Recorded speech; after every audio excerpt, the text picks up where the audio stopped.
পরিবার সহ ইউরোপে যেতে চান তাহলে ডেনমার্ক আপনাদের জন্য বেস্ট চয়েস। 2026-এর ফেব্রুয়ারি সেশনে ডেনমার্কের আবেদন চলতেছে। যাদের আইএলটিএস এর স্কোর 6 থেকে 6.5 আছে তারা দেরি না করে এখনই ডেনমার্কে আবেদন করুন। বিস্তারিত জানতে ভিডিওটির সাথেই থাকুন।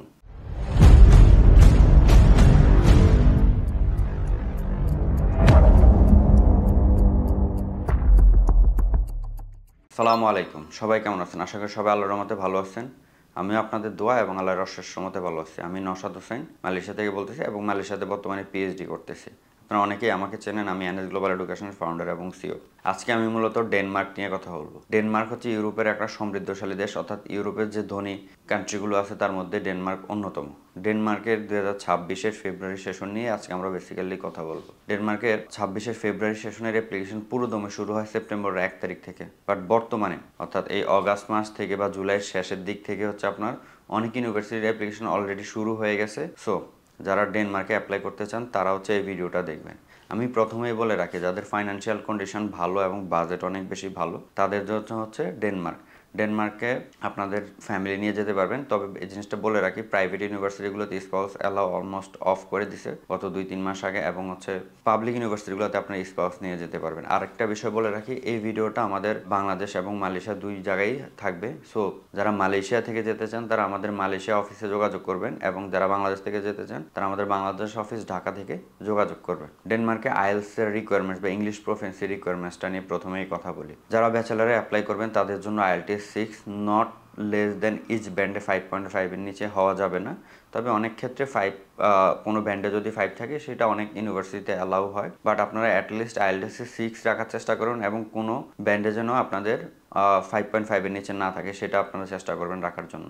আর যারা মাস্টার্সে অ্যাপ্লাই করবেন, মাস্টার্সে আপনার 6.5 থেকে 7ও লাগে অনেক ইউনিভার্সিটিতে, এবং ইচ ব্যান্ডে 6 এর নিচে হওয়া যাবে না। এবার আসি ডেনমার্কের টিউশন ফি কেমন। ডেনমার্কে ব্যাচেলারের টিউশন ফি আপনার অন এভারেজে 6 থেকে 9,000 ইউরো, অনেক ক্ষেত্রে 10,000 ইউরো হয়ে থাকে, ইউনিভার্সিটি বেদে বা সাবজেক্টের উপর ডিপেন্ড করে। এবং মাস্টার্সের ক্ষেত্রে টিউশন ফি আপনার 9 থেকে 13,000 ইউরো পর্যন্ত হয়ে থাকে, ডিপেন্ড করে ইউনিভার্সিটি বা আপনার কোন সাবজেক্ট চুজ করছেন সেটার উপরে বেসিক্যালি ডিপেন্ড করে। এবার আসি ডেনমার্কে আপনাদের ব্যাংক স্টেটমেন্ট লাগবে কিনা। আমি একটা দুঃখের সাথে জানাচ্ছি যে আমি আমার ডেনমার্কে একটা ভিডিও আপলোড করছিলাম, সেখানে আমি আসলে মিস্টেকলি বলে ফেলছিলাম যে ব্যাংক স্পন্সরের প্রয়োজন না, যেটা আসলে অন্য কান্ট্রির ছিল, বাট ভুলবশত বলা হয়েছে। ডেনমার্কে আপনাদের ব্যাংক স্টেটমেন্টের প্রয়োজন হবে। সেটা কি পরিমাণ ব্যাংক স্টেটমেন্ট লাগবে? ডেনমার্কের ব্যাংক স্টেটমেন্টের পরিমাণটা হচ্ছে আপনার একটা স্টুডেন্টের 1 বছরের থাকা বা খাওয়ার যে লিভিং এক্সপেন্সটা, এটা সম পরিমাণ একটা ব্যাংক স্টেটমেন্ট হলেই হয়। তবে এখন আপনি যে 1 বছর লিভিং এক্সপেন্সের সম পরিমাণ ব্যাংক স্টেটমেন্ট রেখে দিলেই এটা খুব সুইটেবল হবে, বিষয়টা এরকম না। অ্যাটলিস্ট তার থেকে একটু বাড়ায় দেখাটা বেটার, এবং আপনার হচ্ছে সেফ জোন আর কি, এই হচ্ছে বিষয়টা মাথায় রাখতে হবে। এবং ডেনমার্কের অ্যাপ্লিকেশন আপনারা যারা করবেন মাথায় রাখতে হবে যে অ্যাপ্লিকেশন ফি আছে।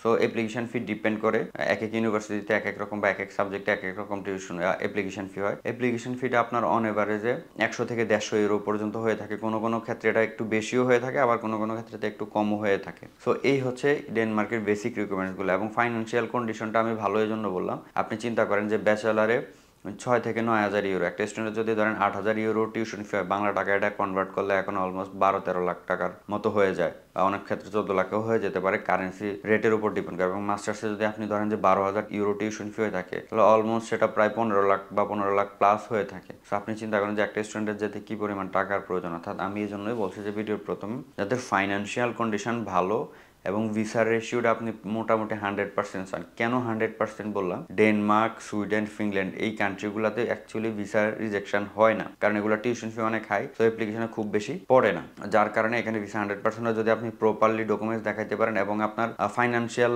যে সাপোর্টটা সেটা যদি আপনি প্রুভ করতে পারেন তাদের কাছে যে আপনি ফাইন্যান্সিয়ালি স্ট্রং, এই জিনিসটা প্রুভ করতে পারলে কিন্তু এই 3টা কান্ট্রি থেকে ভিসা হয়ে যায়। তো তার মধ্যে ডেনমার্ক কিন্তু আছে। সেজন্য আমি বললাম 100% যে আপনার যদি রিকোয়ারমেন্টসগুলো প্রপারলি ফিল আপ থাকে, প্লাস হচ্ছে আপনার ফাইন্যান্সিয়াল যে সাপোর্টটা সেটা প্রুফ যদি আপনি প্রপারলি দিতে পারেন বা তাদের কাছে প্রুভ করতে পারেন, তাহলে কিন্তু আপনার ভিসা হয়ে যাবে। তো যারা ফ্যামিলি নিয়ে ডেনমার্কে যেতে চান, স্পাউস নিয়ে অথবা বাচ্চা নিয়ে বা সন্তান নিয়ে যারা ডেনমার্কে যেতে চান, তাদের জন্য এখন হচ্ছে দুর্দান্ত সুযোগ। কারণ ডেনমার্কে আপনি হচ্ছে পাবলিক ইউনিভার্সিটিগুলোতে স্পাউস নিয়ে যেতে পারেন, বাট বর্তমানে প্রাইভেট ইউনিভার্সিটিতে সেটা বন্ধ আছে। আমি ভিডিওটা খুব বেশি বড় করব না, আমি ভিডিওটা সামারি আকারে আপনাদেরকে ছোট করে দিচ্ছি। যারা বাংলাদেশ এবং মালয়েশিয়া থেকে ডেনমার্কে অ্যাপ্লাই করতে চান এবং পরিবার নিয়ে যেতে চান, তাদের জন্য দুর্দান্ত সুযোগ। 2026-এর ফেব্রুয়ারি সেশনের অ্যাপ্লিকেশন চলতেছে। ডেনমার্কে ব্যাচেলার এবং মাস্টার্সে আইএলটিএস রিকোয়ারমেন্টস হচ্ছে 6, ব্যাচেলার এবং মাস্টার্সে হচ্ছে 6.5, এবং ব্যাচেলারের টিউশন ফি অন এভারেজে 6 থেকে 9,000 ইউরো, কিছু কিছু ক্ষেত্রে সেটা বেশি হতে পারে, এবং মাস্টার্সের ক্ষেত্রে 9 থেকে 13,000 ইউরো, কিছু কিছু ক্ষেত্রে সেটা বেশিও হতে পারে। এবং সেখানে আপনাদের ব্যাংক স্টেটমেন্টের প্রয়োজন। ব্যাংক স্টেটমেন্টের পরিমাণটা কীরকম, সেটা হচ্ছে আপনার 1 বছরের লিভিং এক্সপেন্সের যে একটা কস্ট, সেটা সমপরিমাণ ব্যাংক স্টেটমেন্ট, বাট এটা কিছুটা বেশি দেখানো ভালো সেফ জোনে থাকার জন্য, এই আর কি।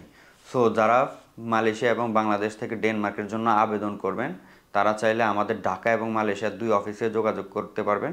বিস্তারিত জানতে এই ভিডিও ডিসক্রিপশানে আমাদের কন্ট্যাক্ট ডিটেলস, আমাদের অফিস অ্যাড্রেস দেওয়া আছে, সেখানে আপনারা যোগাযোগ করবেন। আরেকটা বিষয় বলে রাখি, ইউরোপের কাউন্সিলিংগুলো বাংলাদেশ বা মালয়েশিয়া যেখানে হোক, সেখানে হচ্ছে আমরা ওভার দ্য ফোনে কোনো প্রকার কাউন্সিলিং দিই না। ভিডিওর বেসিক রিকোয়ারমেন্টসগুলো আপনারা যদি দেখে আপনাদের সাথে ম্যাচ হয়, তাহলে আমাদের অফিস ভিজিট করবেন এবং বিস্তারিত জেনে নেবেন। সবাই ভালো থাকবেন, সুস্থ থাকবেন। আল্লাহ হাফেজ।